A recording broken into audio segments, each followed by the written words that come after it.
Tradition is not a place in the past. It is a place where past meets present and forges our future.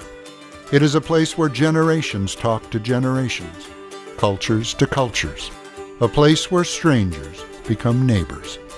It is also a place called Augusta. This configuration that's up here now was formed right here at Augusta.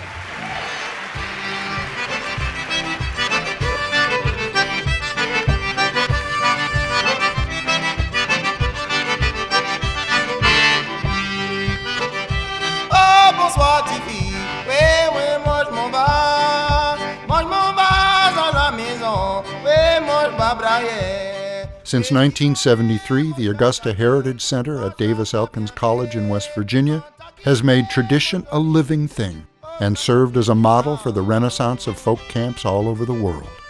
Over 1,000 people flock to Augusta every year to learn everything from Appalachian fiddle to quilting, blues licks to basket weaving, step dancing to shan-nose singing, swing music to whittling. They've learned up close, rubbing elbows with lifelong masters like Doc Watson, Bessie Jones, D.L. Menard, Norman Blake, Patsy Montana, Sandman Sims, Ola Bell Reed, John Cephas, Josh Graves, Howard Armstrong, and Seamus Connolly. Along the way, Augusta honeycombed into a full-service folk arts universe with an archive of over 1,000 hours of film, 20,000 photographs, and 5,000 recordings, many of them irreplaceable glimpses of mountain families and village string bands making music as they did for centuries.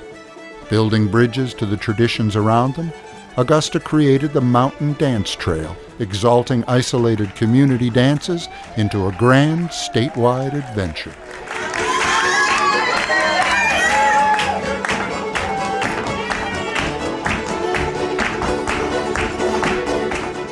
What we deal with is folk art, says folk arts coordinator Jerry Milnes, and my definition of that, whether it's music or whittling, is an expression of values. Looking at the vast and precious thing Augusta is today, it's hard to imagine it was all such a happy accident. But the accidental way Augusta grew is why it grew so well.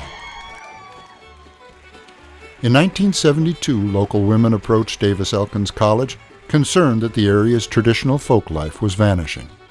A series of small crafts workshops were held the following summer, named Augusta after the region's original colonial name. By 1980, it all seemed to be fizzling out when the college made two fateful decisions. Instead of giving up, they incorporated Augusta into the college, giving it the institutional support to partner with everyone from the National Endowment for the Humanities to AmeriCorps, the state government to 4-H. The college also asked Margot Blevins, who'd never attended Augusta, to be its director. The first thing that troubled her was how early everyone seemed to go to bed. Where's the fun in that? Oh, she was told, just wait till you see Music and Dance Week. She wondered why every week wasn't a wait till you see this, and began sprinkling music, dance, and crafts together. From then, it was one happy accident after another. They brought in Dewey Balfa for a Cajun fiddle class, who asked to bring some young people.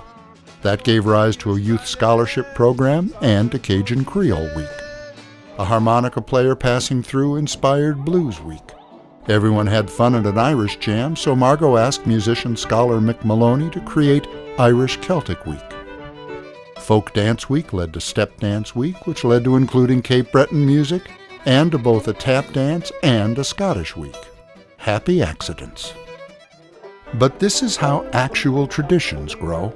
No ancient committee ever sat down to evaluate if it would be appropriate for accordions to play Hispanic music. New neighbors showed up, and they and their music were made welcome. The Irish cowboy plays an old air at the campfire. Its lilt changes when the Mexican cook pulls out an accordion, and their black compadres sing along. And cowboy music becomes its own tradition, belonging equally to old and new. But most of all, belonging equally to everyone round the campfire. That's how the traditions of honoring tradition grew at Augusta, belonging equally to everyone, student, teacher, master, novice. As current director Joyce Rosbach says, it's a family story. Chance McCoy of Old Crow Medicine Show says that spirit, Joyce calls it the Augusta glow, changed his life. You play music all day, all night, 24/7, Chance says. The spirit, the essence of music isn't complete until you're sitting with someone learning it right from them, seeing the mood of the music from the mood of the players. A recording cannot be high fidelity enough to get that part of it, the look in their eyes, and the stories they tell.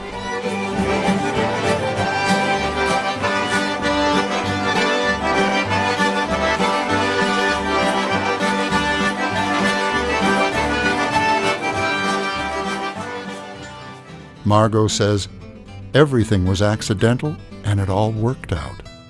But the seeds of it were there from the get-go. The original idea was to have all these things going on at the same time so everybody could learn from everybody else. Everybody learning from everybody else. Is there a better definition of tradition? Everybody learning from everybody. That is tradition, isn't it? It is also a place called Augusta.